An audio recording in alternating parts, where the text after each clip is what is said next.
तो बहुत ही अरसे के बाद इंग्लैंड की जानिब से बेसबॉल तो देखने को नहीं मिला। तेज इस तरीके से खेलते थे, मतलब रन रेट 4 के नीचे तो याद भी नहीं है लास्ट टाइम कब था इनका जब ये बैटिंग करते हैं और 4 के नीचे इनका रन रेट हो। लेकिन खैर आज ओल्ड फैशन तरीके से इन्होंने खेला, 3 के रन रेट से 83 ओवर के बाद 251 पे 4 खिलाड़ी आउट हैं। एजबस्टन में शिकस्त का असर यह हुआ कि बेसबॉल वेसबॉल सब थल्ले लग गए, सब आ गए वही पुरानी क्रिकेट पे। This is Najibul Hasnain, honestly speaking कमाल ही हो गया। जब से ब्रैंडन मैकलम ने चार्ट संभाला है, इस तरह की बैटिंग हमने इंग्लैंड टीम से नहीं देखी। कोई सोच सकता है कि 83 ओवर्स पूरे दिन में खेलने और 251 रन। से देख रहा हूं, मेरे ख्याल में इंडिया ने इंग्लैंड को मजबूर किया है ये करने के लिए। ठीक है, ये इंग्लैंड ने कभी नहीं करना था। ये डिफेंसिव माइंडसेट, ये डिफेंसिव अप्रोच, ये ट्रेडिशनल टेस्ट क्रिकेट पे वापस आना, बेसबॉल को एक तरफ करना, ये क्यों हुआ? ये इसलिए हुआ कि एक किस्म की थंपिंग डिफीट इंडिया ने दी है इंग्लैंड को पिछले टेस्ट मैच में, और इवन पहले दोनों टेस्ट मैचों में बिल्कुल मुकाबले की टक्कर दी है इंडिया ने इंग्लैंड को। तो टूर किया, लेकिन कहां गई वो बेसबॉल जो इंग्लैंड के हेड कोच ब्रेंडन मैकलम और कोच और कप्तान बेन स्टोक्स की दावा करते हैं कि कुछ भी हो जाए हम बेसबॉल क्रिकेट नहीं छोड़ेंगे। वो क्रिकेट आज कहां गई लॉर्ड्स के पहले दिन? यार नजीब देखो, हो सकता है लोगों को बुरा लगे, आज जो बात बोलूंगा, आज का जो मैच देखा है, अफसोस हो रहा था, ऐसा लग रहा था ये मैच जो है ना एशियन कंट्रीज में हो रहा है।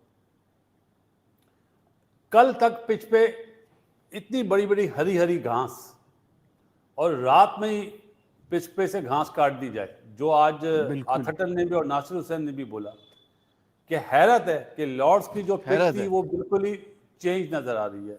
दिखाई क्या और आई क्या, अपने ही घर में डर गए।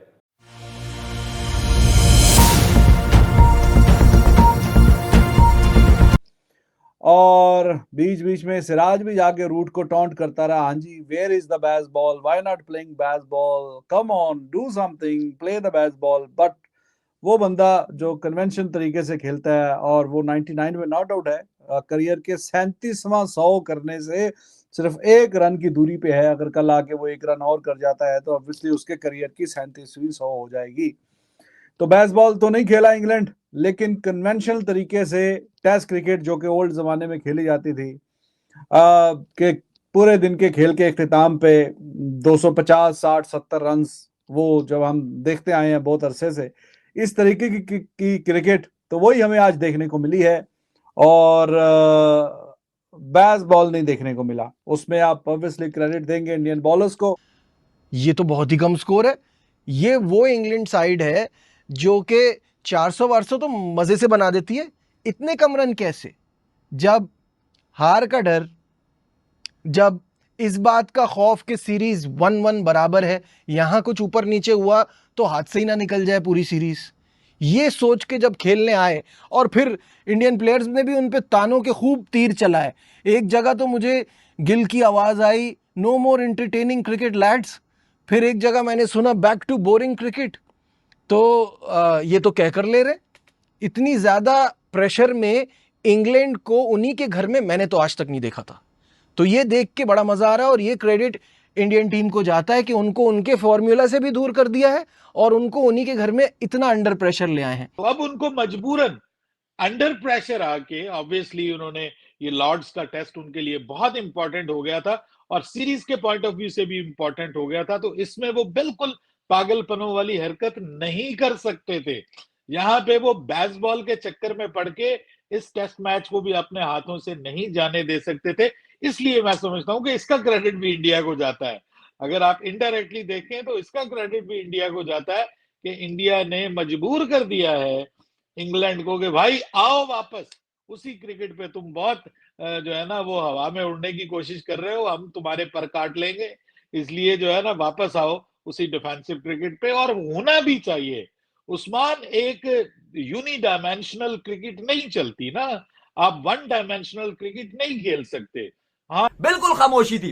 कुछ इस पे बात करेंगे और एशिया कप 2025 के लिए पाकिस्तान पाकिस्तान क्रिकेट बोर्ड के जो चेयरमैन साहब हैं और एशियन क्रिकेट काउंसिल के प्रेसिडेंट मोहसिन नकवी ने इजलास तो बुला लिया, मीटिंग तो बुला ली ढाका में, लेकिन बीसीसीआई के तहफुजात अपनी जगह, लेकिन बीसीसीआई ने दूसरी तरफ बैकअप प्लान्स के ऊपर काम करना शुरू कर दिया। वो क्या बैकअप प्लान्स और क्या बीसीसीआई प्लानिंग कर रहा है, एशिया कप का क्या होगा, कुछ उस पर बात करेंगे। उससे पहले अगर आज आप हमारा शो पहली बार देख रहे हैं तो सब्सक्राइब करना ना भूलिएगा। अली कुछ जरूरी काम से आज के शो में अवेलेबल नहीं रहेंगे, कल वो हमारे साथ मौजूद रहेंगे। सबसे पहले बात करेंगे थर्ड टेस्ट मैच का, जो पहला दिन लॉर्ड्स का था वो हो गया 251 रन पर इख्तिताम। 4 विकेट्स इंग्लैंड ने जरूर खोए, लेकिन उनकी बैस बॉल कहां चली गई। जो ब्रेंडन मैकलम बार बार बात करते थे कि कुछ भी हो जाए हम ये क्रिकेट छोड़ेंगे नहीं, बेन स्टोक्स से बात करते थे। इंग्लैंड ने आज एक बड़ी तब्दीली की थी और वो ये थी कि जोफ्रा आर्चर 1596 दिनों के बाद, ये अपने में ही बहुत बड़ा हिसाब है, 1596 दिनों के बाद, सालों के बाद टेस्ट क्रिकेट में अपनी वापसी कर रहे हैं। अभी बोल नहीं कि क्योंकि इंग्लिश टीम बैटिंग कर रही है, दूसरी तरफ भारतीय टीम भी जसप्रीत बुमराह के साथ जो है वो ये टेस्ट मैच खेल रही है। लेकिन मैं बात करूं, किसी को बुरा लगे भाई, पहले ही माफी मांग रहा हूं। आपने देखा पहला सेशन जो हुआ आज, 83 रन बनाए, जिसमें रेड्डी ने एक ही ओवर में 2 आउट करे जी। डकेट लेग साइड से आउट हुआ। तीनों बॉलर, सिराज भी, आकाश भी और बुमराह को उन्होंने स्टेडी खेला, और जहां कॉन्सेंट्रेशन लूज करी वो रेड्डी ने 2 आउट कर दिए। यार पहले दिन की पिच पे लॉर्ड्स पे काम ही खेला हुआ है, वहां पे इतना लंबा लंबा स्पिन हो रहा है यार। How come? जब आप घास काटते हैं तो ये साइड इफेक्ट आता है, और वो आ रहा है। ये तो शुक्र करे इंग्लैंड के तीसरी दफा टॉस जीत गया, वरना चौथी बारी इस पिच पे आपकी सोच है ये पिच अच्छी नहीं होगी। जो आप ये तो बदलेगी जी जी। जो एक ओरिजिनल चीज होती है ना पिच की, जो ग्रास से बाउंड होती है मिट्टी, वो मिट्टी टूट जाएगी यार। मुझे तो हैरत होती है, लॉर्ड्स का ग्राउंड यार, नवाबों का ग्राउंड, और ये डरपोक इनकी सोच है। नो डाउट, देखो जो रूट बहुत अच्छा खेला यार। आज नजर आया आपको बेसबॉल कहां गया? वही तो कह रहा हूं, इसीलिए तो 250 पूछा रन बनाए 83 ओवर्स में, जहां पे 400 रन बनाते हैं। अब गोरे नहीं बोलेंगे, गोरे चुपचाप रहेंगे। ये गेम अभी देखो, इस पिच पे चौथी बारी बहुत मुश्किल हो जाएगी नजीब। हाँ, ये मैं मानता हूं कि जो पिच दिखाई जा रही थी ये वो नहीं लग रही। मैंने आपको याद है कहा भी था एक हरी भरी पिच इंतजार कर रही है, तो कहां गई वो सारी घास वास, सब कुछ क्या हुआ? ये ओवरनाइट कैसे सब कुछ बदल गया? ये ऐसे बदल गया कि गस एटकिंसन मैच के लिए अपनी फिटनेस प्रूफ नहीं कर पाए, तो बैक टू स्क्वायर वन। अब आप ऐसी तेज विकेट कैसे बना सकते हैं?